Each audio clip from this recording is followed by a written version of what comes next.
The first tap of conductor's wand. The first rivet in a mile-high tower. The master link at the genesis of a never-ending chain. The moment a single empty canvas meets a singular master stroke. There is no one thing.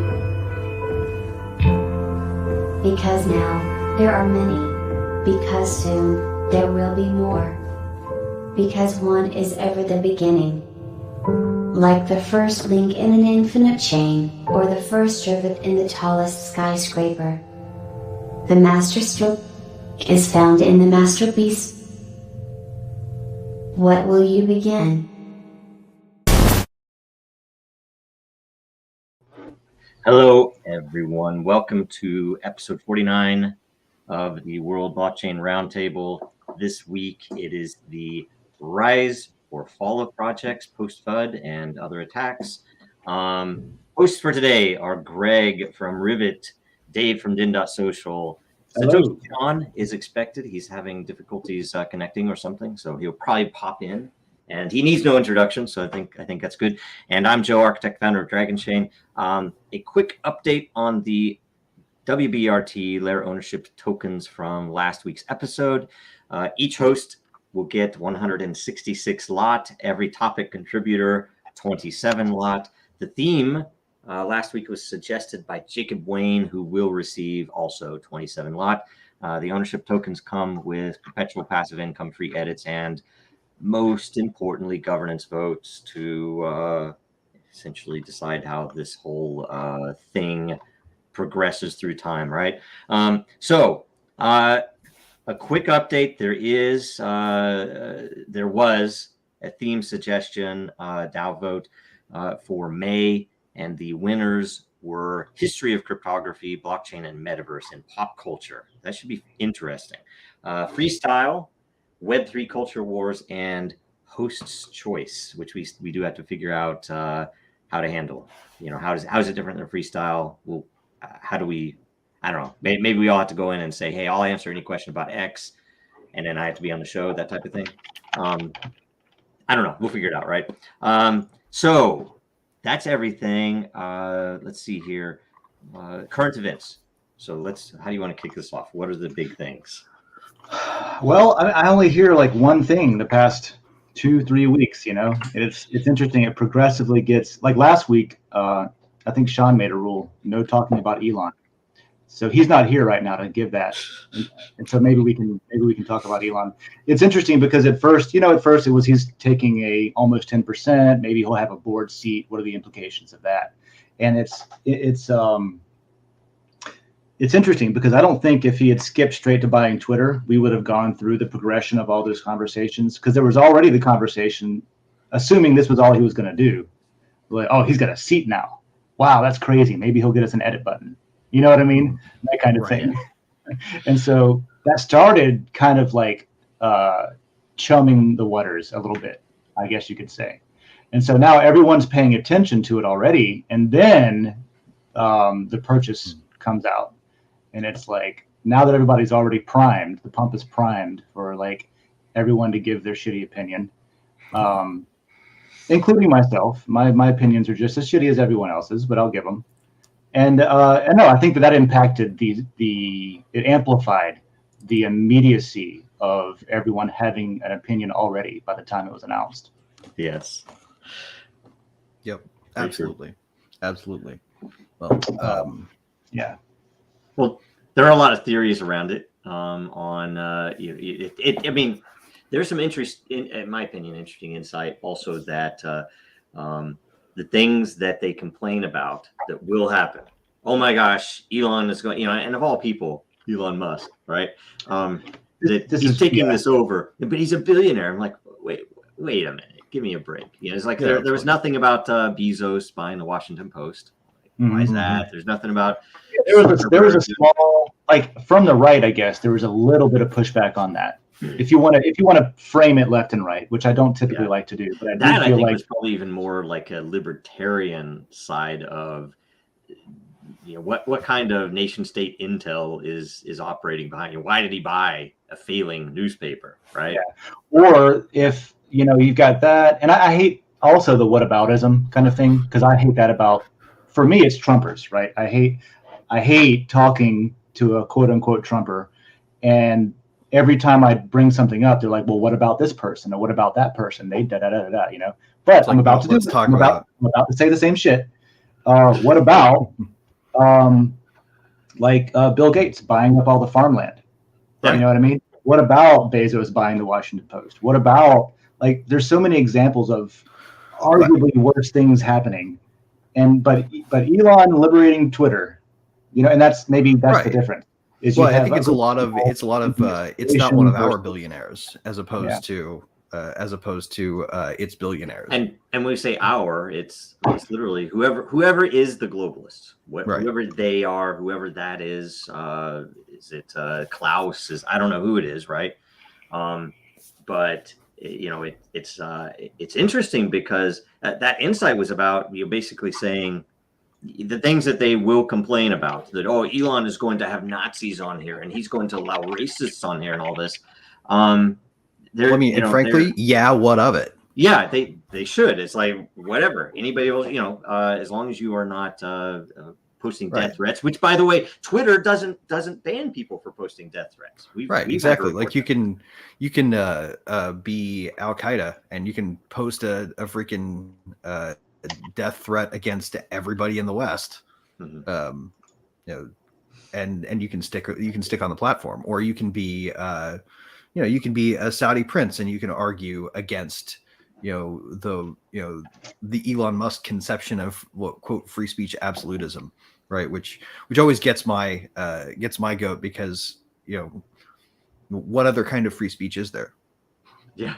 It's like, and that's another thing too, is the other side of that is you really see people drawing a line in the sand right now when it comes to concepts, and what they believe in and what they feel that everybody should be, the rules everybody should be following.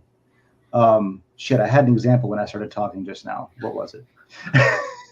Well, it is. I think there's a lot of and I don't understand the source of it, but a lot of people are pointing out how consistent the arguments are. That across the board, they're all saying the same thing. Sometimes feels very coordinated, they're pulling up things that have nothing to do, how he doesn't pay taxes, or he's this or that. Why wouldn't he put that money to better use? I'm like, well, wait a minute, I think there's also a misunderstanding about what the point of Elon's companies are for. If you read the master plan, which I've not read all of it, but if you read the plan he put out fucking years ago, man, it doesn't have Twitter in it, but it very much talks about how everything he's doing is focused on the same mission of taking something he feels he's capable of doing and putting it into action to save the human race, literally. Yeah. You know what I mean? That's his the lens he looks at shit through. Can I say? I do the help, Exactly. And there's by the way, there's a quick a little clip I retweeted, I saved it, I commented it on Twitter, where he talks about the love of humanity and philanthropy and what it means to him. And I think it's much more honorable and honest than the Gates style, where it is literally, here's a tax shelter that I'm going to pretend that I'm going to give money to the Africans when I'm really vaccinating them or doing whatever else that or violating ethical limitations on human testing. Yes. But I think that it's telling, that interchange between he and Gates, that Gates was trying to get him into his little club. I don't know what his drivers are other than maybe evil. But that he has a short against against Tesla. So it's like, wait a minute, why would you have a $500 million short against Tesla if you are supporting the issues surrounding climate change, right? Right. It is hypocritical and probably evil. And so they want to basically you're literally shorting the world's biggest battery manufacturer by an order of magnitude. Like, if you really believe in renewable energy, then we need those fucking batteries. Yeah. We need specifically the types of batteries that he fucking invented. Honestly, we really, really, really, really do. Because batteries are terrible and they haven't changed in so long. And so you have to think about it. Why do they go after? Why has Tesla, if you read any of that stuff from the past, they survived naked shorts, they survived all these other attacks on the financial side. And normally I would say it's like, why would he buy Twitter? Twitter is a cesspool. I mean, at least it didn't Reddit. Reddit's worse. But I think it might fit into his mission because, frankly, most people would never have known about what Gates and those people do related to the things that most people support. We support getting humans off the planet in case an asteroid hits. We support, improving efficiency in transportation, various things that he's described. And it's a weird thing because I think there's a Malthusian undertone to it myself. I think there's a certain degree of, the people that are opposed to Elon Musk are kind of misanthropic in a way. They kind of want the decline of human civilization, and the fact that if there's somebody out there who's proposing, no, you're right, we need to address these problems, but let's address them in a way that's hopeful, that says humanity can continue to grow and continue to develop and continue to achieve things that typically would be poo-pooed in favor of of degrowth or deep ecology. So he says, why not have both? Okay, and I agree with that. Why not have both? And what I was going to say is, like, characterizing people as wanting to see the fall of civilization or something, that might be the end result of their actions, but I don't think that most people think of it that way. What I see is people being very short-term and right now focused and thinking like, well, what can we do right now to fix everything? I think you're being kind, because one of those, and there are very few of them, but one of those people put up those Georgia Guidestones. Gates's family is heavily involved historically in eugenics. Yeah. They want to kill the worst of us. They bought the Club of Rome argument that the population is going to kill the planet by growing. I don't even know if they actually bought that. I think that's their shtick. Yeah. Their actions suggest at least that they believe in it. Yeah, well, they at least believe in the effects of them believing in it. Right. I don't know if they believe in it. It may just be that they want a garden that's not crowded. Yes. Yeah. They want efficient slavery is what they want. Right now, we're a relatively dirty bit of slavery where we I agree with that. I agree with that. We're very much like we've never. In this country, in the U.S. where I live, we've never, especially in the South where I live, and Southeast, especially in the Southeast, we've never gotten rid of slavery. We never have. We've rebranded it. We've reformed it. We've given it different rules. We've said you have to jobs. We've broadened it. We've gotten it out of the scope of like pure Egyptian slavery, that kind of thing. So you don't think of it as the same. You learn about slavery in school, about all these things that slavery is, but but it's all in the scope of historical, that kind of thing. And what's up, Sean? We're just talking about how it was dusk last night. Definitely not Musk. We're not talking about Musk. Glad you joined us. We're at the 14-minute mark. We can flip to a different subject, which is related to Musk, which is the new Ministry of Truth, correct? Oh, yeah. DHS. Yeah, they're spinning up a misinformation task force or something. Is that what it is? So twisted. They even came up with a new category called malinformation, which is technically true information, but is being used to sow sedition. Wow, that's interesting. I hadn't seen that before. That's impressive. That's for that quote decontextualized. That is a literal doublethink.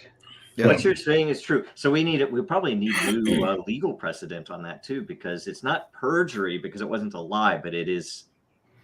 It intended to harm. True information. It's intent to harm. It's the Japanese.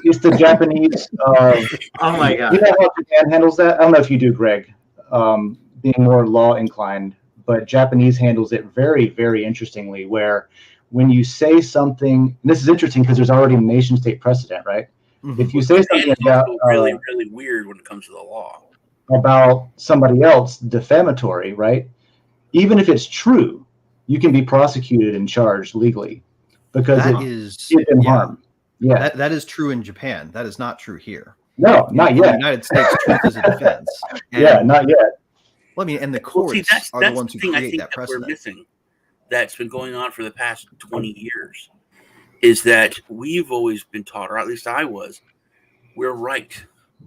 They're wrong. That's why we started the fucking country. Because they were wrong. And we're right. And over the past 20 years, we've been taught nothing but we're wrong. So now you could say, hey, look, but Japan does it this way. And that used to not even be a thing. Other countries were like, hey, America's kicking ass.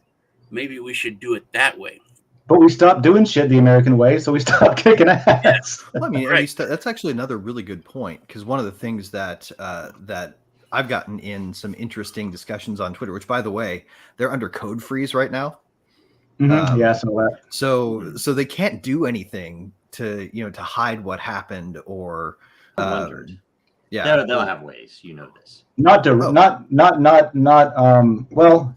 They'll be without leaving telltales in the change control system. I think you're right about that. I think that there will be evidence that Data some fuckery happens, but I think that was, maybe I'm reading too far into this, but I think that was the point of opening a new GitHub algorithm that was blank, that says the algorithm. Did you see that? The Twitter employees opened up a blank algorithm just to make a statement of like, oh, there's no algorithm. I feel like that was like, you're not going to get it. You're not going to see how we're not going to see this. They're not going to show us what happened at all. If anything, and the question is if Musk demands whatever, because here's the thing. Anything nothing was on paper was shredded. Anything that was really damning is already gone. And that's going to be individually right. They were done probably by the proactively destroying it as they went. Yeah. That probably started happening when he got a board, technically, eligible for a board seat. Yeah. Well, So under how the board exactly seat, does that work, though? would've- If he fires the board, Well, you don't need a board. Well, I mean, there will be a new set of rules that apply altogether when the company goes private. That's the thing that is really unique about this is he's not buying it to have a controlling interest in a public company. Yeah. He's buying it so that he can he's buying the entirety of it so that he can essentially exit the public market with it. Yeah. Which is interesting because I've talked about that before in the context of DAOs, right? Like you can technically if you leave the public markets, convert to an LLC that's controlled by a DAO. That's what I'm saying, man. Yeah, is you could literally do anything. If you own it, if you own all of it, you could do anything and you could distribute it how you want. Like this is, if everyone arguing against this wanted what they say they wanted, it would have to start here. If they wanted it to be truly a public utility, it would have to be centralized first to take it out of the public control, and then except for the fact that you could make it a DAO. Except for the fact that the public market controls are the means by which they did that, right? Like, it was about making laws that regulated the companies that they could apply to public markets. It was controlled by Wall Street. It wasn't controlled by like the people. It was controlled by whoever had the most stock and whoever had, I guess, the most argumentative point at the board meeting or something. Well, also the fact gotten done because of that.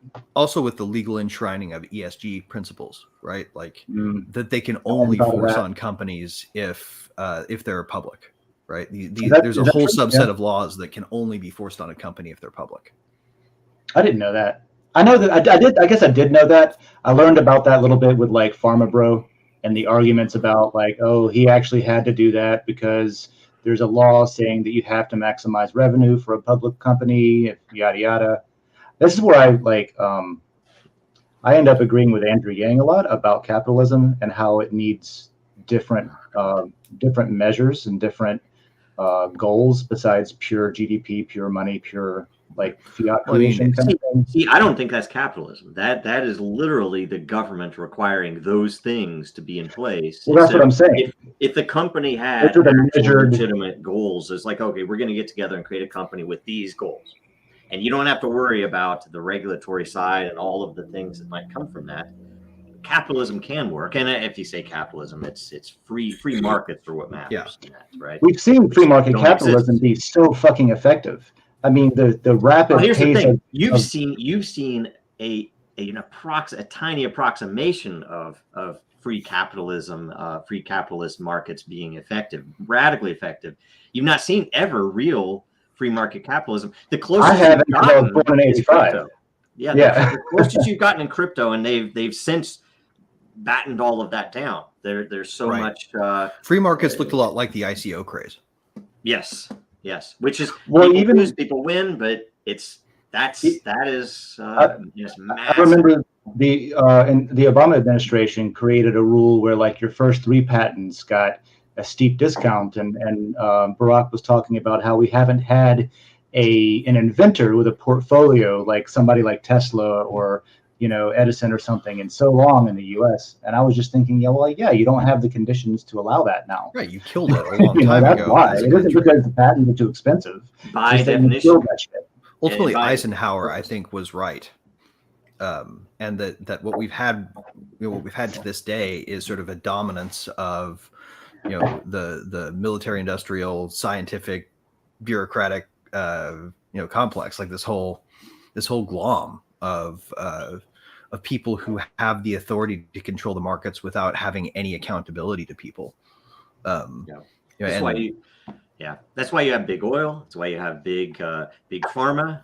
You're going to end up with big agriculture. Right. As soon as you introduce bureaucracy, it's whoever can pay their cronies, or whoever can I pay think lobbyists to influence the cronies. I've come to a realization that we have to live an anarchist life, but also really, really violent.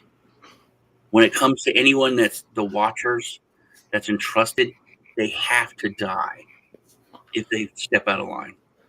The littlest Well, corruption. I think Wait, they're are you eventually. proposing- Are you Littlest proposing corruption, this? Or you're you- hung. The bigger the corruption, Okay. your family's hung. I mean, it has to be terrible because human beings only, when they have a little bit of power, they only stay in line with fear. That's it. They know once the people in the They're government, afraid of losing it.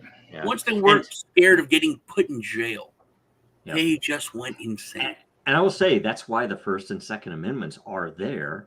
And the fact that the First Amendment is That's true. almost as dead as the Fourth, and the fact that people currently, and I'm not inciting anything here, all right?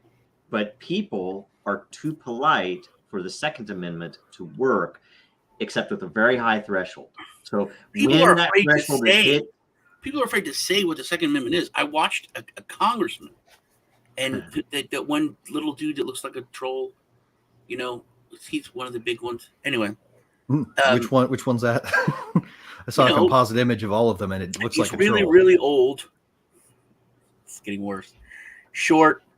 You think he's from the east, probably in the north. Anyway, he's like Pelosi, him, the little guy that looks like a troll. He's one of the big four. Anyway, Yeah, exactly. but if you say who he is, you'd be like, oh yeah, that guy's a fucking troll. Yeah, he literally looks like he came from under a bridge. I seriously head of- I saw the this head of composite committees. image of all of them jammed into one person, and it was the scariest thing. It should have its own fucking horror movie franchise. But he was it's on my saying, he Twitter was feed, you asking guys should one check. congressman I want to see that. who had a southern accent about the Second Amendment, and the guy reads the Second Amendment and how, because he was talking about how it would be illegal to say, and he's like, so, and then he acted confused. He goes, "Are you talking about using arms against your own government?" And the dude was like, "Are you really asking me this?" And he was like, "Oh, how dare you say that?" He's like, "That's my point, man. That's what this says. And you're saying to say that is going to be illegal, that you're literally making the words of the Second Amendment illegal. Right. This right. can't pass." Well, and the Is Second that Amendment something is that's there to passing make right sure now? There's like that a if the huge thing. others, This is the malinformation thing. What is this? This was like probably a month ago, so it was maybe at the beginnings of it. Leading up to that? well, that's been up for a while. Actually, that's been up since like mid-pandemic, or mid. I shouldn't say mid-pandemic. Government control crisis. It's an interesting way to phrase it. The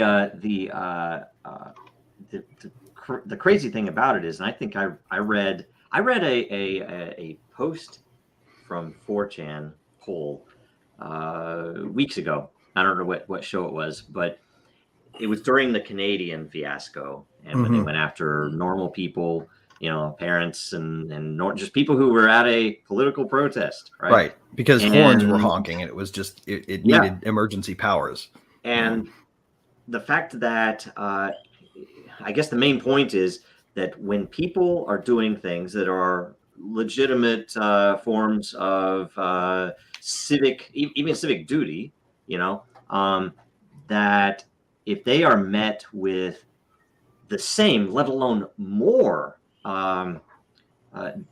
justice than people who the year before burned cities down, you're going to tend, the entire culture is going to tend to violence. That if I'm going to go out and say what I think politically, and I'm going to get attacked for it, either canceled or literally arrested or shot, then then I, as a citizen, might tend to think of violence first, because if I'm going to get attacked anyway, then I might as well do the deed. It's kind of a crazy thing, but and I think that's intentional. I think that's what they want. I mean, speech itself is the defense against that, right? Like, if people are free to talk, then they won't feel like they have to resort to violence to be heard. This is the argument that I was making for the BLM style protests or whatever, whoever decides they are the spokesperson of BLM. I'm not talking about that. I'm just talking about in general. Was that mostly peaceful? We should say they were mostly peaceful. Yeah. So what I was no. What I'm saying, that is true. It's just the violent parts were pretty overt. Right. The violent parts is what I'm trying to defend here, and what I'm saying is that the argument for that is similar to the argument that Joe just made, which is that after you try and fail enough with being reasonable, with trying to go through the government, with trying to follow the rules, with trying to get your point across by protesting peacefully, by trying to make legislation and change your ruling class, and none of it works for decades and decades and decades, that eventually you're going to have to try something different. Now, that's not a terrible argument. It can be picked apart, but it's at least, it's more than what I'm seeing with a lot of things, which is that here's my opinion that I read somewhere, and I don't have a lot to back it up, but here's what I think. Even if the opinion is arguably wrong, it's rare that I see I just want to bring that up because I don't see people arguing stuff. Yeah. When all that was going on, that the real targeted violence against what people had a problem with. People had a problem with the government. People had a problem with police, and they attacked Target stores. Yeah, that's stupid. I mean, a lot of the violence was people burned down violence, a police station.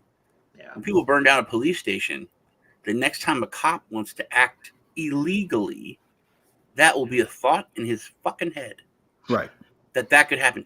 But the government, what they did was they surrounded government buildings with fences immediately, with troops immediately, and they did not do shit to the targets. Right, they stood down when it came to protecting property. There's even lots of things to support the fact that there were government agencies helping to loot and to start stuff off when it comes to like that. I was going to say there was at least one building that was burned down by the local police who were dressed up as protesters to try to make it look like they were violent. I'm not saying that's what happened everywhere. How does that stand? and it happens once, and it happened multiple times. This is just they're caught. The other shit never got caught. That was the whole. Like when I was growing up, that was the whole thing. Whatever you're with, whatever your group you are, you're representing them. If you do something wrong, everyone will say, "Oh, that group is that way." Mm-hmm. and it doesn't stand anymore. See, an organized thing with police that did this? Yeah, that's just them. That's no one else. No, it's like That's just some bad apples. It's just a few bad the apples. whole false flag / whatever the infiltration side stuff, the things that they've done with a lot of the militias where they would send in. There's a joke even on 4chan that one of them that they were about to do some activity, and it ended up that they were all agents from different agencies. Right. And yeah, they're like, they were all there to try to manipulate this group into doing something bad. And that type of stuff is stuff that we were taught happened in pre-World War Germany. That is stuff that is just like, that's horrible. Right. It feels right in our own country, but in the past. Thinking of it as like, oh, this is some shit we did during the Cold War because Russia was so intense, but that time has passed. As if the Cold War ever passed. But it had anyway, all the hallmarks of the spin up of fascism. It did. Is saying something in the chat, and I was talking about this week on a show, how the government is just so big now and it's so ingrained into people's minds that we can't fathom fixing it. Can you imagine if someone said, hey, look, we're going to shut down the FBI and fire everyone, and we're going to start over? It's like, we can't. There's just too important. There's too much crime. There's too much this. It's too important. And it's like, no, dude, that's what's coming. We have to just get rid of the whole thing. The bathwater and the baby. Sorry, the baby's dead. Let's have another baby. That's something that I was a little bit hopeful for. Not that I'm hopeful for extreme, situations that are negative to people, but I was hopeful that at the very least that, we were going to see, for example, when a lot of the local businesses were forced to close by their governments because they were not allowed to do business for so long that they just couldn't feed their family and that kind of thing. Right, fascism. I saw an opportunity in that, in the same way that after a forest burns down, you've got a bunch of fertilized ground that the seedlings can pop up and have plenty of sunlight. There's nothing shading them out anymore. And I'm like, maybe that can happen. We can start new businesses that are, it sucks that happened, but here's what we got. Maybe it's fertile now. Pine trees, Is it not interesting? Okay. So is the same thing true about, when the dollar finally collapses? It's already lost a lot of its appeal, and it's gone already. They're just propping up the zombie. It is dramatically increasing its speed toward not becoming a global reserve currency, if you even consider it to be still a global reserve currency. So will that cause the collapse of the U.S. government, or will that give them more leverage when the people go through hyperinflation? It's going to get worse and then suddenly better. I'm beginning to think it's like when people sell their souls to the devil, or it's some kind of movie where they're bringing back some evil demon, and they know they're going to destroy the world, but they're going to get something out of it. I think that there's so many people in our government that are working towards the fall of the U.S. government, but in that it's not that China's going to double cross or Russia's going to double cross and take over as the United States. We've saved their own skin.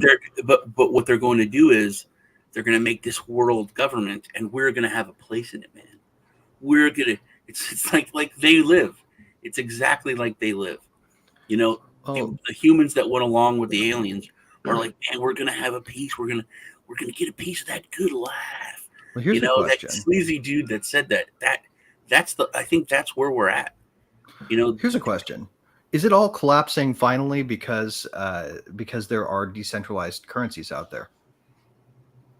I think that's sped it up, because we can all agree that in the past 10 years, it's went faster than it has any other time in our lives. It's the internet and see, I don't think decentralized cryptocurrencies have had the effect they will yet. Oh yeah, I'm just saying, is it starting to unwind finally because everybody in governments know there's an alternative? And I think that's the case. I think finally people understand. It's like, wait a minute. Wait a minute. So I've known a dollar my whole life. That's all I've freaking known. And now all of a sudden I understand. It's like, Why is milk more expensive? Why is the bread more You expensive? know, that's a great point, because it's happened so slowly previously that it's almost not noticeable. By the time you notice it, you're an old senile man. Nobody pays attention to you. You're calling the end of nine, that kind of thing. Seems like a joke about age. Yeah. By the time you realize it, you're already boiled. The frog, you're cooked. That is a good. And it's faster now that They people turn the heat up really fast, which is like, why? There's something behind the scenes going on, and between the internet, between Trump, between Pepe, frankly, and cryptocurrency, it's all kind of working together to do this.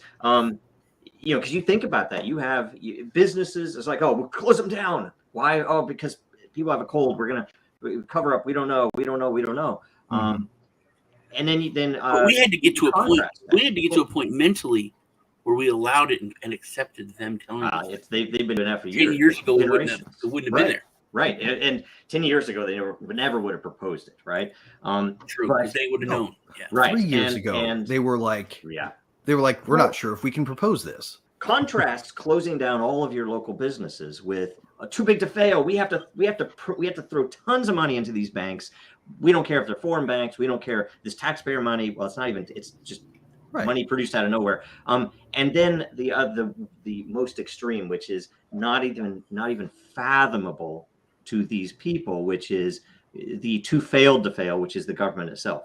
What really needs to happen is exactly as you said. It needs to be reset. And frankly, they should. I think it was probably, in my opinion, one of the biggest oversights of the founding fathers was to allow the precedents of law to work the way it does, that they should have an amendment in the Constitution that effectively revokes any law, federal law, that isn't based on precedent, renewed.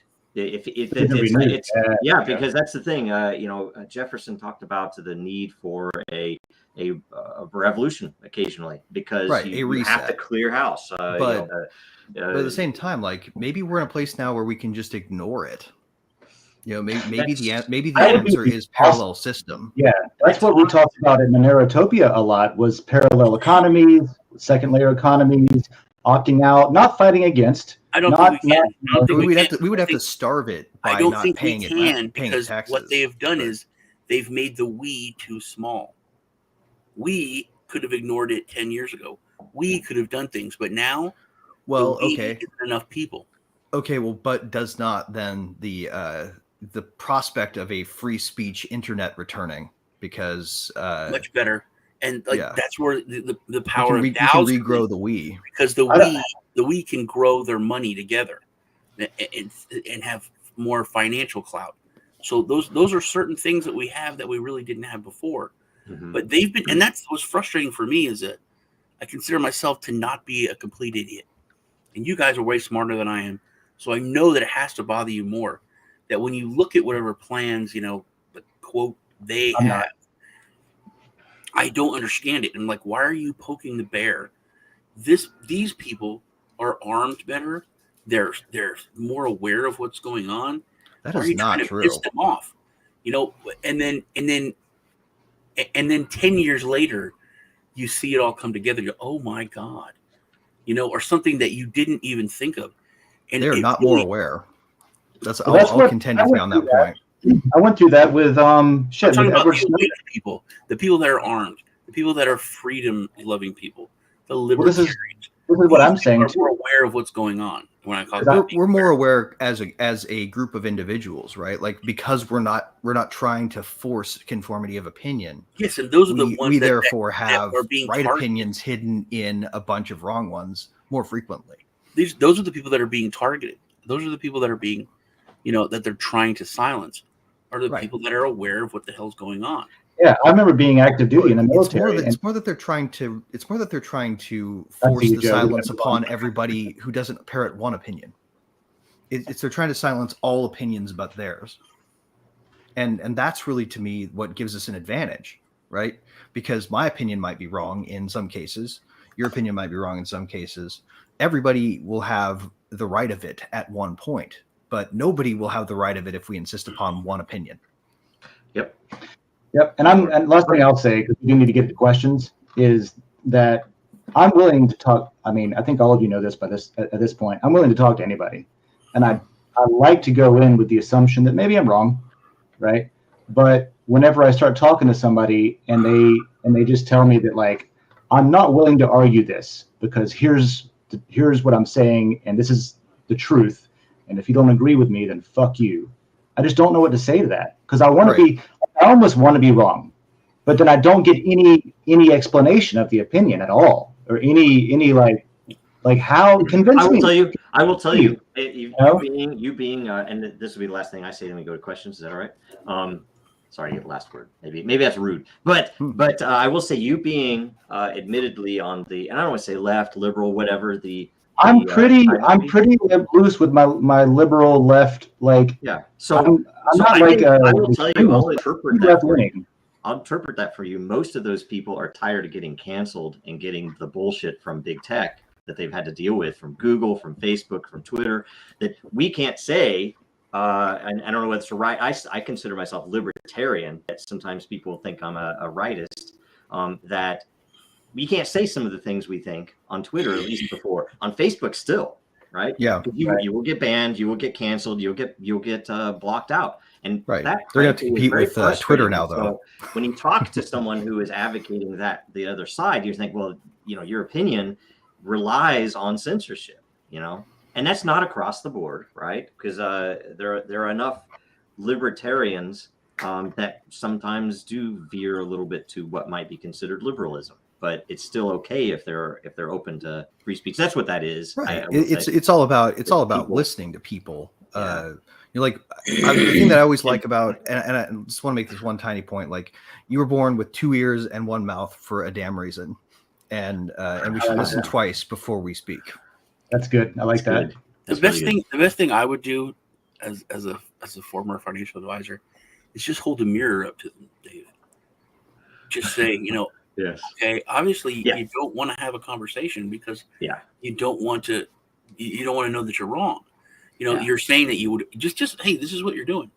If I was to do that, how would you think? What would you think? And speaking of, by the way, I would say that it's very misplaced with Dave because he'll listen to anybody and he'll talk to anybody and he won't get angry or emotional about it, which is rare. And speaking of emotion, we can go always that way. we can go to questions about FUD because most of FUD is somehow anyway. So the first question from I am, I think becoming my favorite. Which, by the way, man, smart contributions. Yes, brilliant stuff. And I was hoping for that too because I didn't know what I was going to even talk about going into this topic. I was like, I'm not really an expert in FUD. I don't know. Well, I see he had some really good comments on your coffee show this week that I was like, oh, that's good. So okay, so the question. I agree. If we are talking about failed projects, shouldn't we also include U.S. dollar, fiat dollar as a failed project, or is that just FUD? That's an interesting thing, right? FUD against the dollar. You can talk about Burr. We talk about purchasing power shrinking. You can talk about what happened in 1971. You can talk about what happened in 1913, right? Was it 13 or 14? It's 13, right? With the Fed being created, you could talk about all of those things. How does that? Oh, I'm so thankful for this question because I wasn't done with current event, and I wanted to be a kind of a dick because there's something that I think is crazy and is huge, and we didn't talk about. And Captain Kurt brought it up, but it's also in this question. I don't think that there is. I think people have been programmed to where you can't FUD the dollar. It's like telling your little brother that he's adopted. It's like people just don't believe it. It's not, even if it was like a true secret that you found out when you were like 7 years old and you found some paperwork. No, dude, I'm telling you, you're adopted. Everyone would immediately dismiss it because you're just his older brother.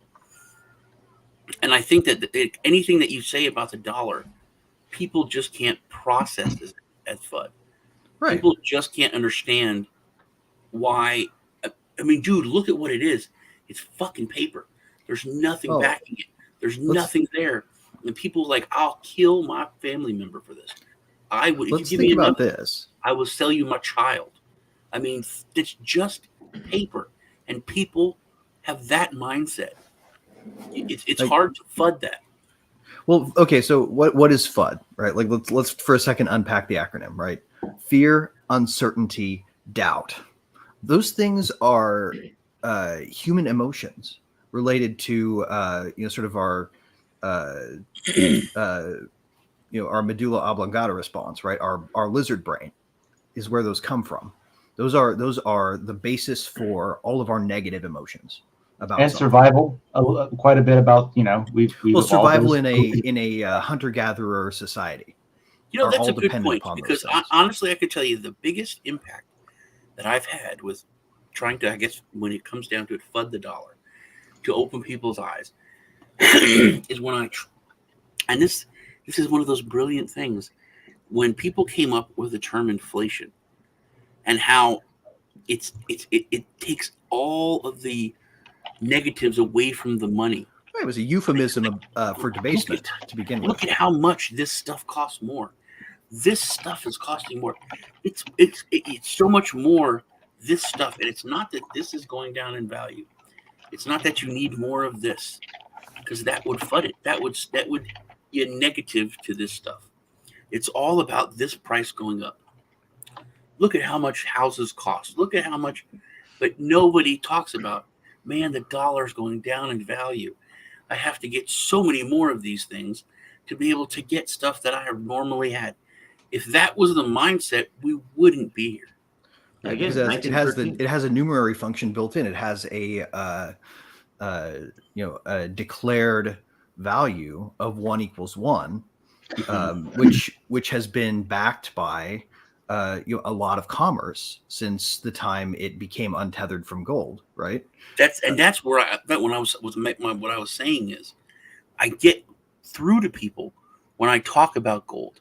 When I say, hey, 50 years ago, if you were to buy a car with gold, you would have needed so much gold.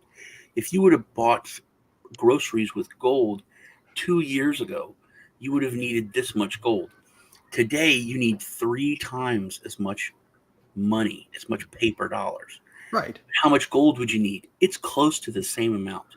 Right, and we screw things up by thinking that gold has somehow gotten more valuable. You need the same amount of gold. Food hasn't cost more. Right. There's still the same amount of farms. There's still the same. I had this conversation. It's the same to make the bread. Oh. Yeah, I had this conversation with my father, and he, just a few months ago or so, and he was very, I'll say, unhappy with banks, and so he was talking about how he's just gonna, he's been using cash, operating in cash, keeping cash, like, I don't want to be robbed, but like at least I've got the dollars at that point. The bank's not going to take my fucking dollars, and if I got them, well, and you can use them with privacy, which is an important value. But it was difficult to talk about inflation because it doesn't make sense yet until, like, that's the only thing that does make sense that's left for you. Because still, until this happens. he was telling me exactly. Right. He was telling me, well, you still got $1. $1's, still $1. And I'm like, yeah, $1's still $1, but what does that even mean? Yeah, the IRS gives some kind of special treatment as if it doesn't go up and down in value ever. That's why 1930, and you take, okay, I'm going to say 2 big things here, that cryptos will be much more appropriately measured when they start comparing them to each other, maybe instead of the dollar. That Bitcoin is 1 Bitcoin, but what's a Bitcoin worth? What can you do with it? What we need and this is weird. I've researched this. You guys should look up numerary, and it's NUMERARIE, and a numerary is literally what we get when we have that nominal $1 = $1 thing. Mm-hmm. It's what gives a unit of account its unit of accountness, and there's this weird math behind it called nightingales that you can use to determine what a numerary ought to be given the value of a basket of commodities, right? We need to do that as a project before we can have that not be the dollar. Can I give you 3 key takeaways about numerary once you get done with that? Because I just looked it up. And go ahead.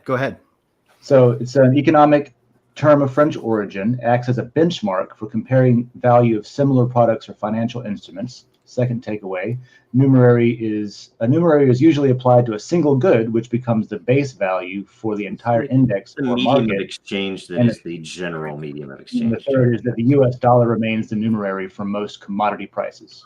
Right. So, correct. And if we can change that to something new, using the math behind it, then we can have a different one. Until then, we're bound to think of the dollar as one unit of value, and the change of everything else as a change in the value of the thing, as opposed to change in the value of the dollar. Right. Mm-hmm.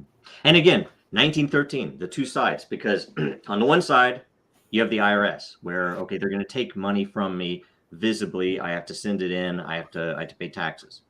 The other side of it is the hidden side, that as your father or father-in-law is holding that cash, they're stealing it from his wallet without touching anything. Right. That's Just what by I couldn't printing get another to one, they cut it in when I was half. talking about like under the Trump administration, here I am, an anti-Trumper, talking about like all this shit they're doing is bad, and everyone's pushing back from, not everyone, but a lot of people are pushing it back, like, no, we have to get these bills through to fix everything, to print all this money. And I'm like, no, you don't fucking understand. You got $30,000 in savings, theoretically, right? Even if it says the same number in 5 years, it ain't going to be the same amount of money. They're taking money out of your grandma's fucking savings account right now. Yeah. Woodrow Wilson is the worst president in history of this country, easily. So easily. And it's like, it's like, oh, everything he said sounded great. It's like, oh, we need a League of Nations. We want to promote peace. Right. Well, I mean, and is there any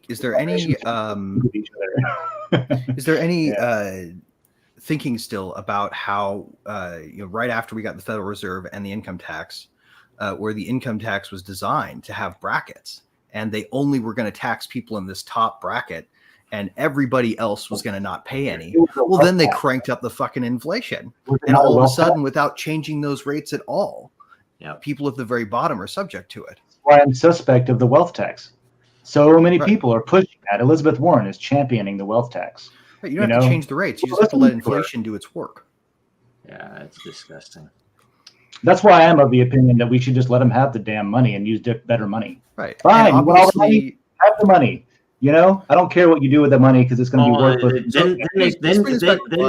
They find a way. I think this is an interesting point. They find a way to plug into the money that you choose. And all of the people that are in the money that you choose are like, no, we want regulation. Why? So number go up. Why? Because we're comparing everything to the dollar. That's the only reason they wanted Bitcoin regulation. They didn't understand what the heck it meant. A number will go up It's also why they really wanted financialization of Bitcoin, like what they wanted exchange traded funds in baskets of it, because they wanted to bind it to the dollar machine. Yep, and they want, frankly, they want to have a way to manipulate it, because that's all that was the first time they even. Oh, I'm not going to go into that. So here's an interesting point, though. The things that we're saying are based on reason. They're based on our higher brain functions, right? They're based on what we've put together, based on looking at facts and looking at evidence, and we're just talking about it. Now, people hearing this who haven't seen that evidence may be getting a fear response, maybe getting an uncertainty response, maybe doubting the things that they think. It causes a cognitive dissonance that is primal, though, right? In talking about it, are we creating sort of an emotional spiral that has nothing to do with reason, but was initiated by reason? And when is that justified? I think that we've gotten to the point now where you're not going to get through to people anymore. Like, enough people, if they've either woken up or the seed has been planted where they have to wake up on their own, which a lot of people did when the stuff with Canada happened. I mean, there's certain things that have happened where I can tell you I had, a bunch of messages from friends like, hey, man, you were right about this. Hey, this happened. Hey, is this why you use cryptocurrency so this doesn't happen? Yeah. There you go. Okay, it just took you guys a while. So, I mean, eventually, like they always say about Hitler, eventually they came for me. And I think you just have to have planted the seeds. And whenever someone, either they come for them or they see where they're coming for them next, that's when they'll wake up. I think you just identified for me what my kind of like line in the sand is, my baseline, which is to not allow the conditions to be created that promote or allow that type of atrocity to occur, right? Right. And the more we have this sort of like, if you don't do what the state says, you're wrong, bad, evil, and you should be canceled and destroyed. Current and thing your is, conclusion I think and the family yeah, sucks. but The what more I'm saying is where you can see that this is the line other people don't. Their line is much closer to them. When will this affect me? Right. If we're not allowed to reason it's about like, hey, facts, it's just then FUD is unbounded, unbridled. Where you saw an attack on free speech, all these other people just saw, hey, it's just Alex Jones.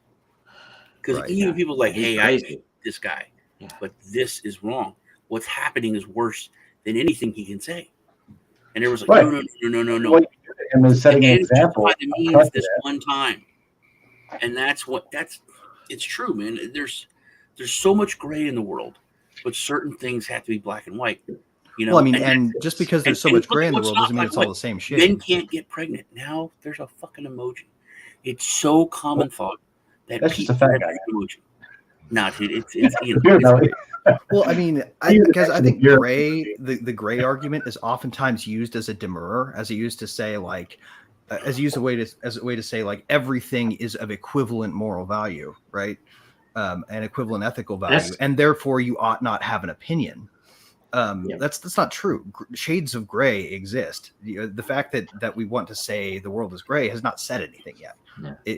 It depends on us seeing the shades in the various. One of my favorite sayings in physics is the infinite ultraviolets. That does not mean that there's only one ultraviolet. It means that the wavelengths can't be seen after that, and they get progressively smaller and smaller and smaller. Right?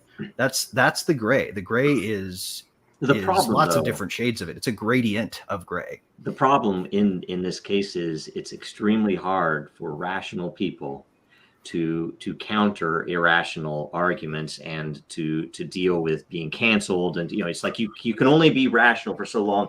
And I think a good saving grace is memery, the fact that you can distill an argument into something that is funny, because humor cuts through everything. Because when you see all the emojis, and I have lots of theories about false marketplaces, and when things are forced, it's like, okay, I can't even find some of the emojis that I would need in a normal conversation. Why is there a pregnant man, right? It's like, why? It's ridiculous to me that they added that, right? And guess what? It's ridiculous to a lot of people that they added that. Some people like it because it's also kind of gotten its political. I feel like it's picked up its own definition, though. Like if you post the pregnant man, you were pointing to the absurdism of pregnant man. I love the comparison that Elon did about with Gates and the emoji next to each other. I was just like, oh, that's him. It's obviously him now. Yeah, just like the blue. So good. Out of all the vegetables, we all know why they use the eggplant. Huh? Oh yeah. Yeah. Yeah, out of all the vegetables, I said you do know why they use saying the word eggplant now just means dick. Oh right, yeah, gotcha. Yeah, just the eggplant, the blue hat is less like I was yang like voting for him the whole time. So wearing the blue hat. Yep, blue hat. Taking on their own meaning. Yeah. I don't think it will be the pregnant man meaning for as much as it is the. That's one of the reasons why I think violations of free speech are so pernicious, is because they subvert that meaning creation process. Yep. It's very easy to appropriate a thing and then reappropriate it into a zone that is now unacceptable to say. Yep. You just said something very profound there, Dave. Oh, thanks. It's that I don't think it's going to mean what it means, but it does mean what it means. I've been thinking about points where it all started. I think that it all started with Roseanne, which if you tell her that she started all this shit, political correctness, wokeism, all of it, she would be very hurt, very angry. But I remember her, I'm not a housewife, I'm a domestic goddess. And then it started everything as a joke. I'm not a trash man, I'm a sanitation engineer. And everyone was a fucking engineer. They were something engineer. And then it was funny at first. It became identity politics. It went from being a joke to being law. And being all these different pronouns. I can look back on when it started. Same with the government. When Bush was like, hey, you're a bad man. And he said, hey, it's about the economy, stupid. It's not about what I did. And it always was, because these people had to be better than us. Politicians, we held to a much higher standard. I can cheat on my wife. I can cheat on my taxes. If you do any of those, you're out. You're done. Right. You smoke pot in high school? Sorry. It's the inverse now. 40-year-old man. And you might even be a pot smoker and you'd still hold it. I was a preacher. Like, no, you can't.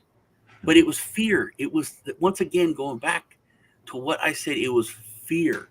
These people had lived a life of fear. And I think we're seeing the first generation or second generation where they haven't lived a life of fear, where you could be in college and your friends could say, hey, let's do these drugs and maybe do some bad shit. And you would, no, man, I'm a political major for a reason. You think I'm going to get a real job? I have to not fuck up. I have to live my life and not fuck up. So they had that fear ingrained in them to not step out of line. I don't know. I think it started earlier than that even. Because like if you want to talk about it like that, like I remember back in high school, I think I was in the last generation of people who actually threw high school parties against their, the better judgment of their parents. We did that. We were always asking around who's got a party this weekend, whose parents are out of town. Right. I saw that die off right at the end of the 90s to where sad, man. What's everybody doing became a question you could come back from college and ask, and everybody was doing nothing. They were staying home. I will tell you guys a story. I'll tell you a story what I did because it's funny. My parents would never go out of town. They went out of town like twice, and I did epic shit. Where they're like, oh, we can never go to town. We can't leave you. It's like the stuff the neighbors have told. Oh my God.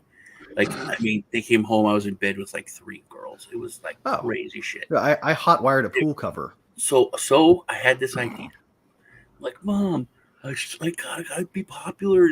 You can't have parties. I was like, hey, look, I got a plan. I'm gonna get a keg instead of having beer, right? But it's gonna be non-alcoholic beer, Mom. Non-alcoholic beer. I'm not gonna tell anybody. See? And it's just there's nothing on the keg, so nobody knows. My mom's like, oh, that's a good idea, Sean. So you guys stay in your room. Come out. I'd love to do that. Don't come out, right? And I can have my parties and it'd be cool. Yep. I had like 3 keg parties. Right. And then even she's like, why are these people being so? I was like, it's all psychological, I think, Mom. People think it's real beer. It's the placebo effect. It's the placebo effect, Mom. I think that's what it's a very interesting study. She's like, that's how you learned to lie on the internet. Probably right, Sean. That is it. You're probably right. I was like, yep, that is. Like, I don't know, Mom. They showed up and started smoking weed. Some of them brought their own beer. Not my fault. No weed. That's the thing, dude. I had to keep shit locked down. My family found out about mine when they developed one of those disposable cameras. That was how I got it. Yeah. It was in the center console of my car, and they decided to develop it for me, and the result was just it was fantastic. It was so great. That happened to me too. Man. But I would be willing to bet that doesn't happen nearly as much in this day and age. So hey, let's round out this last question. I know we're getting off on something here. Yeah, but, one more thing. I didn't get to talk about the last thing in that one question. Was talking about food shortages. Dollar is doomed. And then he was talking about in the chat about these I think engineered food shortages that are coming. Yes. And with all these attacks on these on everything agriculture, from storage places to farms to so on. Yep. What do y'all think about that? Do you think that is something that's coming? Well, that's engineered. I don't know about that actually. I don't know. Okay, so I definitely don't know if it's engineered. I don't even know if it's happening, but I have a yellow light alarm that it's extremely possible. Can I say I think it's pretty freaking obvious. You have one of the richest people in the world buying a bunch of farmland. It's like why? I think it'll take price controls before it turns into outright food shortage. No. But there's the thing. You look at 2020 places like warehouses and other stuff that's happened the past week. Yeah, and they obviously don't want. We have to price control. No, I mean, I think that they are more likely to say, well, you guys can buy, we have price controls, but you can only buy these things for one thing, and the rest of you get screwed. And if you can't, and they're going to the see second food we riots. start rationing and doing price controls, we will see food shortages. You'll see food riots is what you'll see. Yeah. And that's And what's I want to move on, but I think this is such an important topic too, because you're looking at the normalization of what is the Elon argument right now? What is it really? Is it, should we control how people spend their fucking money and what they can spend it on? And if you get everybody on board with that, I think all of this is a lot simpler than a lot of people think. And there's a lot of conspiracies happening, but there's also the fact that people in office today and yesterday and last year and last decade have created such an unsolvable problem that any reason for collapse besides them, they'll reach out and try to sell to people, whether it's billionaires, whether it's COVID, whether it's fucking. What even is a billionaire in the era of inflation, though? And inflation is Putin's fault, right? Inflation is not even our fault. I made that point to my kids. I'm so pissed, and it was because of fucking food. Eggs have went up 3 times, 3x in a week. My neighbor just got chickens. They're awesome. Yeah, I know. That's my next point. But it's just at Walmart. Our other store, like the local big chain, HEB, the prices haven't went up yet. So I know it's coming. But I was so pissed. I'm like, look, man, crypto and everything have more money than we ever have had, and we're not going to get ahead. It's going to be like grapes of wrath, and everyone's beating dogs and living in tents, and we're going to be living in the same house, eating the same. Everything's going to be the same. And because we're not getting more wealth. Real quick here, guys. The question is what, and I don't know who made the question. Is it engineered? And for anybody to think there isn't some level now, they don't have absolute control. They're monsters in control of it. I agree with that. There hasn't been, we haven't had a caldera or volcano go off in the Midwest. We haven't had a gigantic flood. There is no reason for a food shortage. Any approximation of a food shortage has to be engineered. There's no the disaster. The disaster is people. Now there is reason. The natural disaster is people with guns have pointed them at all of the businesses and said, "You must close for the last 2 years." Like that has happened. That is the disaster that's causing it. Yeah, but there's more than that. I mean, even the war in Ukraine has an impact on the fertilizer.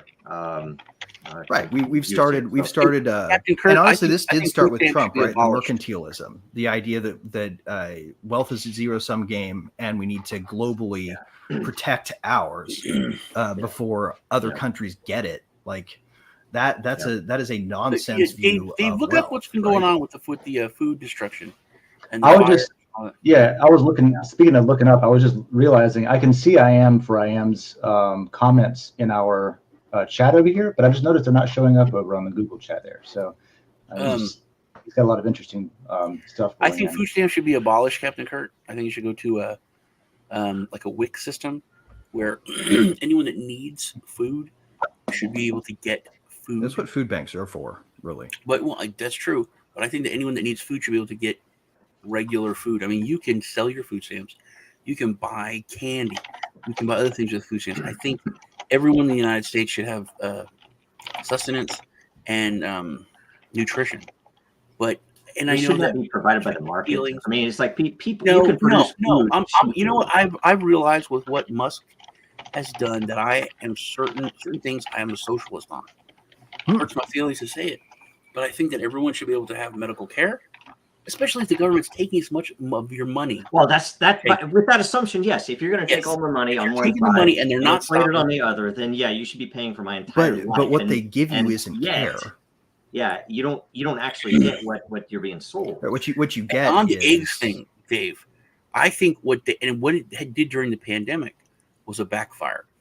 If you remember, they were dumping just milk trucks, and milk factories were just putting it out into the ground, and local people said, "Hey, stop that! We need milk. We will buy it locally." So all these people are just driving down with like clean gas cans and filling them with milk, or going and buying meat from the packing plants directly. And I am going to buy eggs for my freaking cousin who has a bunch of chickens, and I've told her my kids won't eat her eggs because they're Janie's eggs. They're gross from her backyard, so they won't eat it. They want professional eggs. They literally want professional eggs. Yeah, I'm like, no, they cost 3 times as much. So I think farmers markets are going to blow up. I think localized purchasing. They have here. Farmers markets is absolutely blown up here. Yeah, Right. There's at least 4 of them every week here, and it's a small. Gainesville's small. Yeah, Well, and they're guys, big. this is all great reset shit. Like this is all policies put in place to bring about public-private partnerships, right?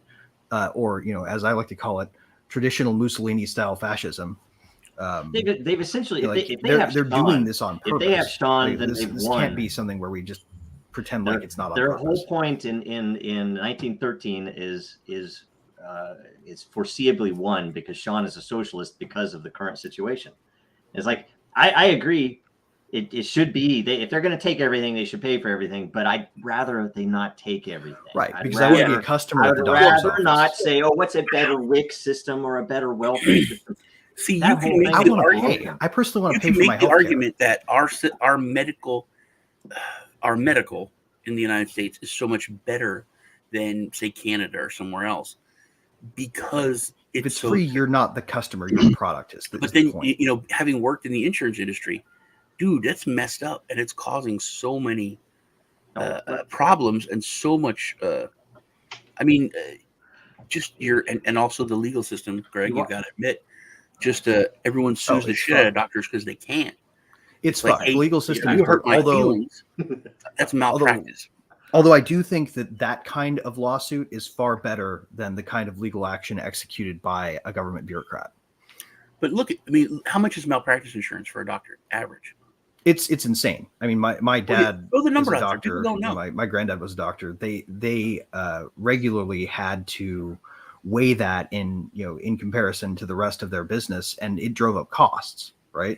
Yeah, but the real cost driver is not that. The real cost driver is the rules around what you can do if you take Medicaid, right? Like my dad, if he runs a clinic that takes Medicaid, and he has to because he lives in a town that has a lot of impoverished people who would not be able to pay without Medicaid, he can't accept 2 chickens or just give away free care. That's not something he's allowed to do because the rules are against it. Which the rule, and if you take Medicaid, you agree to those part rules. Of the problem of what I'm talking about. The insurance industry has, and we bitch about the banks so much, but the insurance industry is really fucked up and has so much money and so many politicians in their pocket. But malpractice insurance, it's like literally twice as much as a good earning person can make. I mean, you're talking like 15 grand, 10, 20 grand a month that a doctor has to pay or a surgeon has to pay. Culturally, you deserve what you tolerate. And that's where we're at with all of that stuff. And the fact, if a doctor wants to accept Medicaid, then you have to follow his rules. Now, don't do it. Bringing things back to the theme here, all of this is dollar FUD. All of this is dollar FUD. Now, the question is it justified? And I would say yes. Yeah. You look at the systems that the dollar has produced in America and how broken they are. And it's because the dollar is not really the dollar anymore. It's not sound currency. Yeah. Right. Okay. Next, Joshua. Question. Do you think FUD is starting to play less of a role? I assume in crypto he means. Let's stay away from the dollar this time. Doesn't seem like it's driving prices down like it used to. And it might be because of the FUD on the dollar side, maybe. I think it does. I think it's still massive on small projects. I don't think you can FUD Ethereum really, but you can FUD Solana. Yeah. But that's no, you can't because it's not real FUD. It's not FUD. But that's what is FUD. We should have done this first. Right. I think that FUD is fake. I think it's fake. I don't think that if it's legitimate, it's a concern. It's not. I think really there's good FUD and bad FUD, right? Yeah. Well, FUD, but it's all bad FUD if you can't argue back. Well, there's FUD and there's just FUD. I feel like you can be a fear, uncertainty, doubt. Okay, maybe there's this is the risk people talk about. Sake is dastardly. When people talk about taking risks, there should be a bit of FUD because you should do your research and figure out where the risks are. I agree. There shouldn't be. That's the thing. I disagree because FUD starts with fear, and fear is an emotion. It's not, oh, I have a concern. What about XYZ? Those are legitimate concerns. That's not FUD. But if you're throwing something up, like say, if you look, Linux world, let's go to open source world. A good example is no. Well, a good example is Bitcoin mining kills the earth. That's a good example of proper FUD that is just sinister. Yeah, well, that's what I'm saying. It's an over-exaggeration. But that's not even. I don't think you can get to a pure logical argument without thinking about the fact that the purpose of the message. If the purpose of the message is to find out how can we make Bitcoin more efficient, or how can we prevent XYZ, that's not FUD. Right. When they're doing it solely to dismiss or cause concern for anybody who might be in the project or want to be in the project or want to put money in or anything else, that's when it's FUD. And my first exposure to FUD was with Ballmer's internal letter that was leaked about Linux. They were afraid of Linux at Microsoft, and his whole point: we have to spread fear, uncertainty, and doubt. That was the first time I ever heard about it. Apparently, it wasn't the first time it was ever used as a term, but literally, it initiates itself in propaganda purposes. That's the reason it's there, right? It is unjustified but effective calls to fear. Yeah, I don't get that. As much as I was trying to explain that it could, that there's different types. I haven't actually ever seen it used without it being an intended like spreading FUD thing before. Well, that's why I said that we should have done this in the beginning, is to just kind of see what FUD is, because I believe that FUD can be legitimate. And Captain Kirk said FUD is to make people second guess and shake out people who don't have too many extra millionaires. So I can understand, but I think that there's legitimate. That's when you get into semantics: is it fear or is it concerns? But I'm uncertain about this because I saw this. Well, I have fear. Yeah. I have fear or concerns because I heard this. Like Solana is, I think, centralized because they could shut it down because they have all these back ways to do shit. That is a concern, which gives me fear, which makes me uncertain of the project, and now I doubt it. Right. Fear is especially toxic too in an uncourageous world, right? Like in a world without courage, fear is a dangerous poison, and I don't think we cultivated enough courage. That is why FUD is so powerful. Yes, courage is probably the rarest. The rarest. I don't know if it's a trait, maybe. Right, So. Like I'm in Colt right now. It's very, very small cap, right? Cool. It could go south and destroy every single cent that I've put into it in a way that that could happen very quickly with a very small amount of movement. So people get afraid of it. It's gone. But I'm sticking my money there because I'm trying to show some courage. I see the fear of that. Getting back to the question, the question was, do you think FUD still has and it does on small projects like Greg was talking about. I've been on projects where you have a community of like 1,500 people, and it's hard to build a community with 1,500 people. But you're at this point where you're going to get big or you're going to die, and there's no in between. You're either going to make it or you're going to die. And if somebody asks legitimate questions that are could cause FUD, but they're legitimate questions, like, hey, why is none of your developers are in the United States? They're all in Nigeria. And, this has happened with developers in Nigeria or here. And the admin takes their question out of chat and then blocks them. I'm like, no.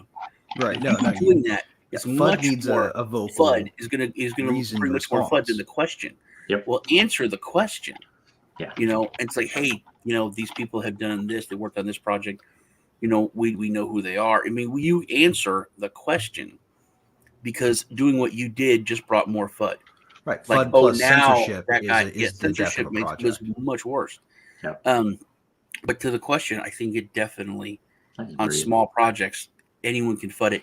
And you can tell when people just come in and be like, hey, I heard blah, blah, blah, or hey, this is going to fail. Or just scam. Why? I will tell you there's some algorithm gaming elements to FUD too. Oh, yes, definitely. Back in 2017, 2018, I lived in Telegram because I was there to answer any question. I was there, and people would joke because I would go through a work day. And when I got done with the work day, then I would start at the beginning of the day and get through all. And so people would be seeing questions from me from 24 hours ago, or answering people. And then I would slowly get to where I was synced up. And I found, there were tons of very interesting patterns where you'd have people that would come in, and it's the whole typical, I don't know what they call it, but where, in various revolutionary movements, they found that if you go to a community meeting and you make sure that all of the like-minded people would sit very far apart, so it felt like everybody believes this, right? And so you were able to influence everyone else's opinion much more radically. And you would see that people would come into Telegram. It'd be after a while you realize, oh, this is very orchestrated, right? They have a separate chat. It's like, oh, but you should say this, right. And some of it was, or we are all going to say this simultaneously. Yes. Some of it was, other types of manipulation, trying to game the market. We found that during our token sale, people would get in there and try to spread non-fatal FUD.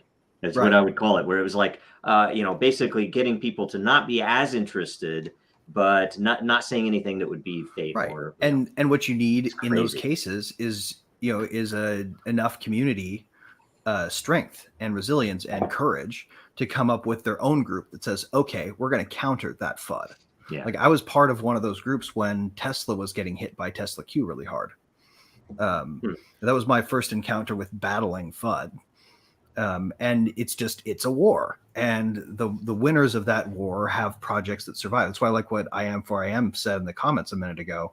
A project that survives FUD is a good project to invest in, maybe a good barometer. But he then goes on, FUD is hard to quantify as a barometer. So there's some gray area. Is that a fair statement? Do you guys agree with that? I think it is a fair statement. It doesn't, it's not a blanket statement, right? Just because something's still around doesn't mean it's automatically. And I think the way it survives, like if it survives by answering the FUD. Yeah, that's what I was going to say. I think that speaks more to the team. Like Joe was just saying, he was in there answering questions. That speaks. Dude, Captain Kurt just said something really smart too. Every time I hear news FUD, which is FUD in mainstream media, right? I think, okay, another big institution is coming. And that's also a fair point. Like they drive the price down because they want to get in early and they miss the boat, so shove it down, right? Yeah, there's a huge element of that. It's not a new thing. Insiders in the British central bank would release stuff. Oh, we're gonna adopt crypto, and then it's like, no, we're not. Right? And it would go back and forth. The Chinese, oh, we're gonna ban it. It's like, no, we're not. Oh, we're gonna ban it. Oh, it's just these local banks. No, and you don't think that wasn't. Anyway. Oh, guys, we literally hit time like 2 minutes ago. Isn't that crazy? Oh, well, it is. We started late. Oh, we did start late. We did start late. 1:22. So I think perfect. Perfect. The next question. Yes, next question. From Jacob Wayne. Do you think this crypto winter has been a positive correction in allowing quality projects to surface to the top? Ha ha. While shitcoins and number go up, sink to the bottom. You know nothing, normies know. I don't know. I would say in down markets, they do. What's that? But developers do build better in down markets. Like there's not as much distraction on price. Shiba Inu, and you've seen what were the other ones? Like Yams and. Hey, I'll make a prediction. I think while Monero is going to pump. I think we're going to have a privacy coin utopia. Monero is going to be really popular, and while Monero is the Doge coin of Monero with very good economics built in instead of just. I think Secret Network's the real sleeper. You know what? I've seen Secret was really. This is probably not the question, but Secret was really well represented at like Shitcoin conference, which I thought was an interesting conference this year because it was actually had, and Monero too had Bitcoiners there at least enough to be on stage and argue their point, which was great. Yeah. There was even a Bitcoin versus Monero. Well, I'm still a Zcash guy, so like. Well, that's fine. Yeah. Holding out for. But back. Oh, I forgot. You were just talking about Shiba and Dogecoin and stuff, I guess. So I just wanted to spout my favorite. Yeah. No. And Shiba, though, I don't think it's a shitcoin. I think they their social experiment is still interesting. And I think that's why people still like it. Oh, I don't think there's anything against that. It's just when you say quality projects, and I'm going to be maybe notably snobby about that, right? I will say I don't care if somebody buys something, and it might be a good monetary investment to buy some of these shitcoins. There's certainly none of them are certainly any worse than the dollar. Whether I will call them a quality project or not is another matter. It's like, well, what's it doing? What is it? What is the purpose of it? And if it is for lols, okay, it's stated purpose. It's because it's funny, okay, but that's not really why I'm here. So I mean, when I say a quality project, I'm gonna call out. There's some projects that are doing super interesting things that we're losing a lot of interest and a lot of focus on the things that we can actually have. And it's like we can't have nice things because but the key thing to remember is that the dollar is a blood and strip mining coin, right? Like they have smelters in the process of creating the tokens. You guys keep going back to the dollar. If we're going to compare everything to the dollar, then every other one of these is slightly better, right? So if you don't care to compare it to the dollar, I mean, Bitcoin is purposely limited in utility, for reasons, right? At least stated reasons, and Ethereum has some, very heavy, amazing goals. I don't know. I mean, Dogecoin is interesting, but I don't know. It just it is interesting. It's still a better. The funny. tokenomics of Dogecoin are still better than the Federal Reserve's. It's like stop talking about the dollar. It's like, but maybe we should. Maybe we should be saying, what about the dollar?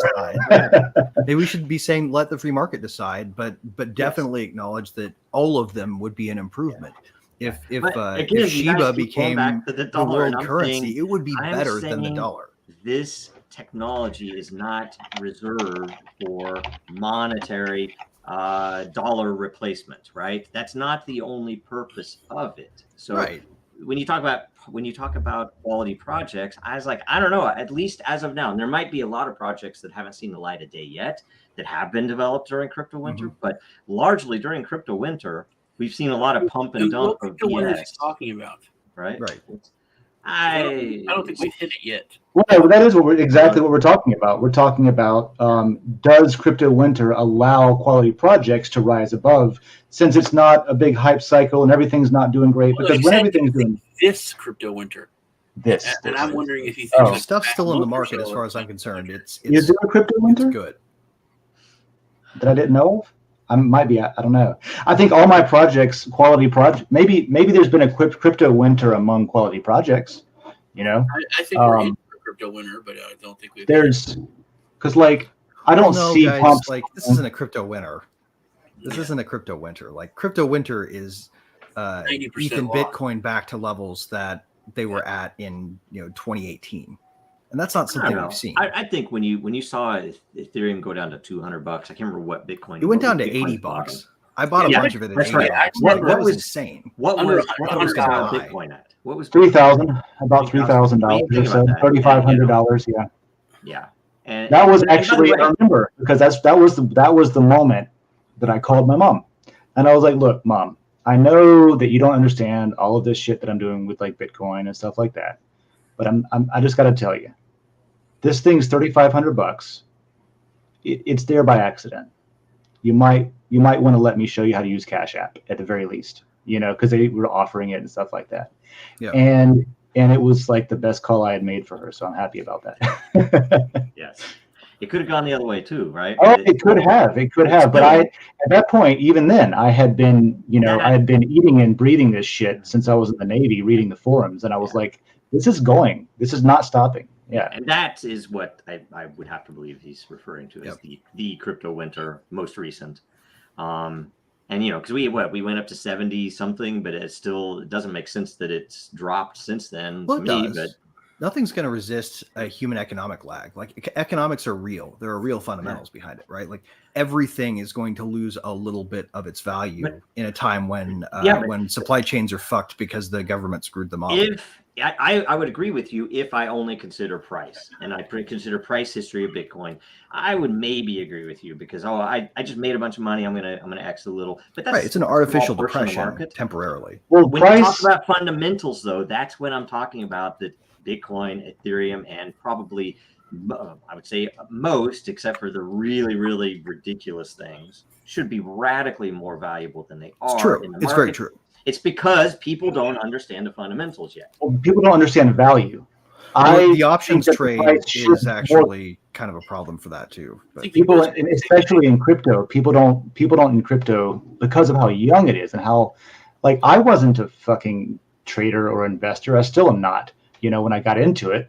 But it took me a while to figure out value versus price, and the price should reflect the value, but it doesn't, especially in here. And that's like, all I wanted to say was, why was the Twitter sale $44 billion, right? Why was the value of Twitter put at $44 billion? Because there is value in that network with all of the inroads that and has, because Elon made a funny joke out of it. Because of that, but also because of the same reason that I find value in a lot of projects where the number's not going up. I love what Oxen is doing with LokiNet in session. I think it's one of the most important things that we have going on right now in the world, and that's my opinion. But it's incredibly valuable to have that technology in that network. It's valuable, but it's not tokenized. Well, it's a database universal database for that everyone much wants to update. because how much money would you take for someone to sleep with your wife? Some people don't have a number. That's the thing. Like I remember when that movie came out. I don't think I would have a right to tell my wife to not take the money or take it. Me more. That's your opinion, and some people have others. Michael Douglas or somebody offered, they met them at a bar and offered Willie Nelson. Really up to her. No, it was that they offered Matthew McConaughey or what's Woody Harrelson $1 million to sleep with your wife. Yeah, you're talking about indecent and proposal. They were like, dude, oh my god, it's $1 million, and that really was this huge moral question. I remember. I went to Demi Moore. I went to church and the pastor said, no, not Demi Moore, but was it Demi Moore or Sandra Bullock? It was Demi Moore. It was Demi Moore. Yeah. But the pastor said, hey, someone comes up to you and says, hey, can I sleep with you for $1 million? And the woman's like, yeah, sure. He said, okay, how about $10? It's just like, no, what kind of woman do you think I am? He's like, we already established what kind of woman you are. We're just arguing over the price. And it's like, oh, that makes sense. I think a big part of why Twitter sold was because of the political value, because of the ability to influence. And ultimately, there's law that has to be followed around taking offers from stockholders. This is literally a big stranglehold of what they have on the truth. And in giving that up, that's going to hurt their agenda and the direction that they're going to go in. And it's a stumbling block at best for them. It's valuable to whoever wields it.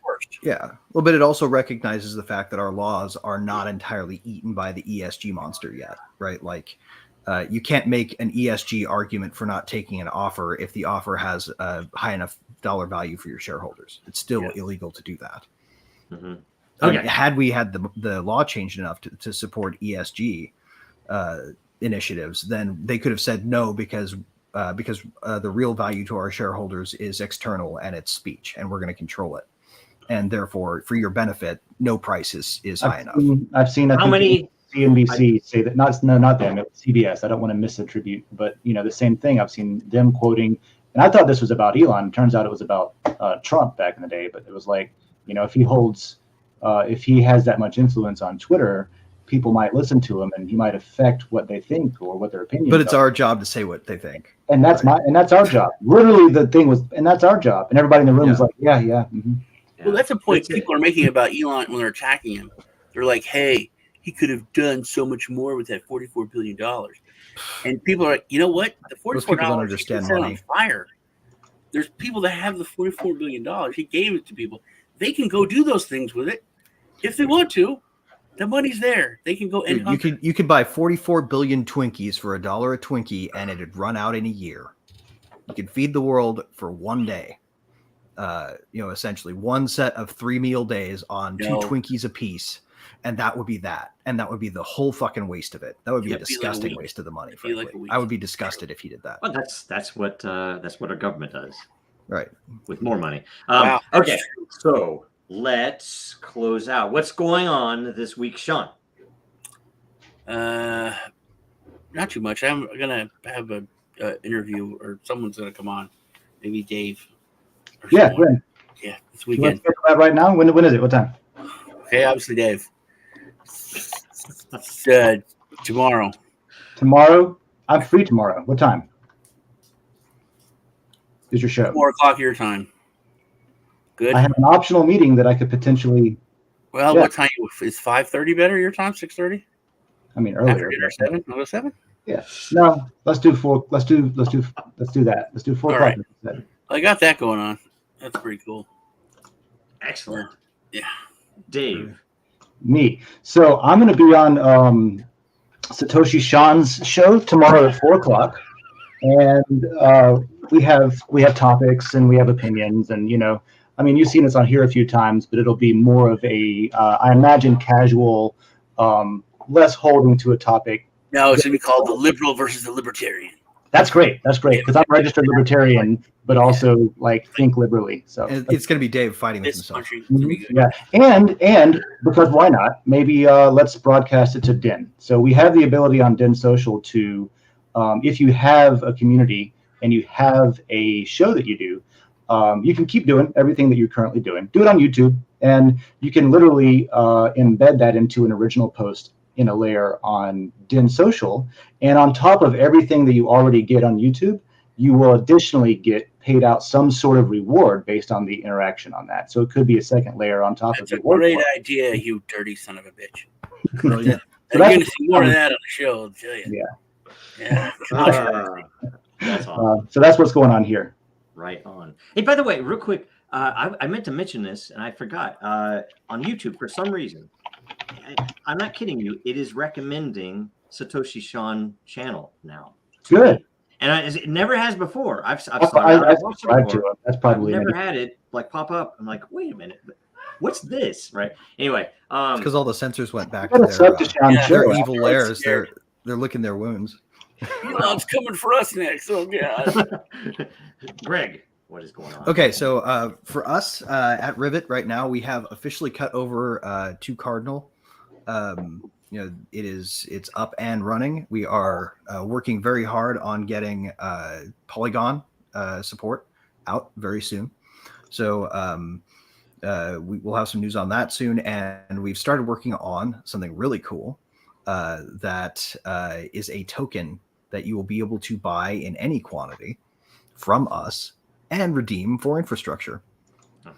Nice. Oh, I remember It you is talking about not that. it is not a tradable token. It is not a thing that will have a secondary market because we will mint as many of them as you buy, and you'll be able to use them to you'll be able to burn them into your Rivet account, Okay. and that will Burn equal use. request capacity. Yep, I So love that's that. it. Yep. And then the other thing that I will mention, as I often do, is if you're wasting your time FUDing things for the sake of FUD, maybe go out and build something to prove them wrong, because that will speak louder. I had someone tell me that it's literally impossible to become a billionaire without exploiting labor forces. So my new goal in life is to become a billionaire through altruistic means. You'll show think- him. Yeah, and I do think billionaires are some of the more altruistic people on the face of the planet, myself. But anyway, that's me. And then if you guys aren't talking about Julian Assange, you should be. That would be the only other thing I would say. Yes. I can't believe none of us brought that up. Yeah. Jesus. And I would say I don't know if the word altruism was not used, I'd probably agree. I think you can become a billionaire by doing positive things for Right. people. If you're a billionaire, you did something everybody wanted to buy. They're better off. It isn't necessarily altruistic because you're not going to sacrifice yourself for it. That's a detail. Yeah. So Dragonchain, we're building stuff. Of course, we have some interesting things that might be close to coming out. Some that are super exciting, some that are really fun, and of course, all the DAO stuff on DIN.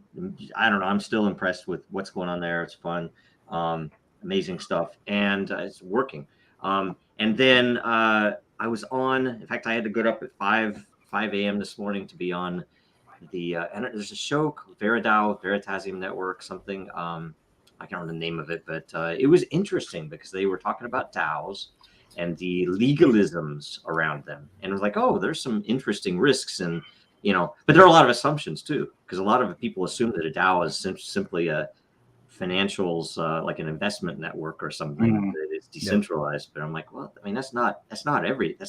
Yeah, Might not be the point. Yeah. It's got an element of management removed, and an element of no need for board of directors that is very democratizing. Speaking of Vera, how cool is it now with Twitter that Project Veritas has a voice? Hey, can I say, speaking of FUD, this dude he follows around wherever. Yeah, we're doing things. Yeah, we are doing. I'm not going to tell you things and stuff, people, Jonathan.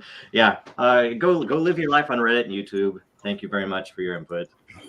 Anyway, all right, junk and stuff. You can build one. You can build one that competes. Oh God. And I it's like I'll answer any question. If you have a question, Jonathan Verkitur, ask it. Right? Ask it. Go to the freaking blockchain roundtable. Go to the Dragonchain AMA every week and ask the damn question.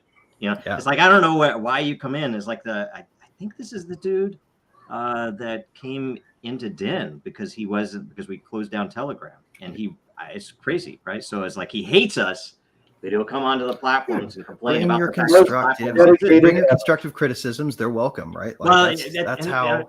This is when I get into the frustrations, though. That no. He came for the FUD show. Yeah, I know. But he was late. He showed up late. It's like, come on! At right before he closed out, he's dropped the last comment. Yeah. Last comment hit it. Bullshit. Anyway, it's just a funny thing because as an example, last point, and on the FUD stuff that frustrates me is we have something in place using Dragonchain, and the very people who will bitch about us not doing anything will say will complain that this platform even exists. It's like, well, if we build something on the platform, is that not good enough for you? It's crazy. Anyway, I'm just there's glad something beyond the rational. So right, I'm just glad that people can say whatever they want, even if it's not constructive, because that's not good enough for you. I agree. But I reserve the right to be annoyed and to call them out. So you do. I'll give my simple go eat some one. Peppers, Jonathan. Go eat some peppers. I know that's what you're. Anyway, whatever. Let's we gotta go out, but I'll follow that with a line real quick, which is to say that what I'm doing right now with my offline friends and stuff isn't this huge world changing thing yet, maybe. But I will say that it's literally impossible to do what I'm doing without Den and Dragonchain. I don't care what someone thinks it should be. What I see is there's shit that I can do now that I couldn't do before. Yep. And this show wouldn't exist, man, without it. And I love this show. I love being on it. Love being a part of it. I love the questions we get. The way that I'm doing NFTs, the way that I'm doing, passive income for people, the way that I'm doing the ability to support a local community and then never have to pay for anything to attend their shows and events again, based on measurable proof that you've been. Like I said, a different type of value is the sweat equity that it takes from your friends to start a band, for example. You know what I mean? So I'm doing all of this stuff, and every time I do, and every month we have a thing. We have an improv comedy show next month on Den. We'll talk about it in the next round show. Oh, cool. But literally, I'm seeing things work that I was iffy about when I started, and I was like, I don't know, man. This is and then it works, and I'm like, fuck yeah, this wouldn't have worked anywhere else. So anyway, markets will decide, talkers will talk. It's we'll see who wins in the end, saying. But the markets are probably and that's I think the thing. If I've been in plenty of projects that have gone to zero, plenty in the crypto world, right? Me too.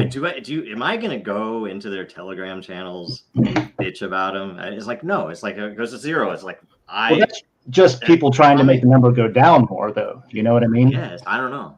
No, people want to see other people hurt. That's all. Yeah. Well, I mean, or maybe they want to make good on that huge bet they placed by cashing a lot of their ETH into a There's a lot of motives. It could be paid. It could be personal. It could be that you can't accept your own inability to think. I don't know. Well, they could be shorting it, right? Like they could have shorting it. Could be competing against it with something. Could be a lot of reasons. Anyway, this is just a wrap up into the show. We just said what we did, and now we're going into the show again. Here's round 2, the after party. Anyway, and by the way, this topic was not selected by me. I didn't even vote on this topic. Somebody proposed it. The DAO selected it. You know, and go fuck yourself, Jonathan. Right? Yeah. Somebody wants to FUD me. It's like.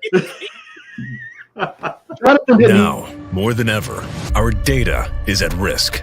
Our supply chains are in jeopardy. Our systems are broken, and businesses feel powerless. Dragonchain gives you a different way, a safer way, a better way, and you have power over your data. Dragonchain gives you proof in an untrusted world. Build now at dragonchain.com.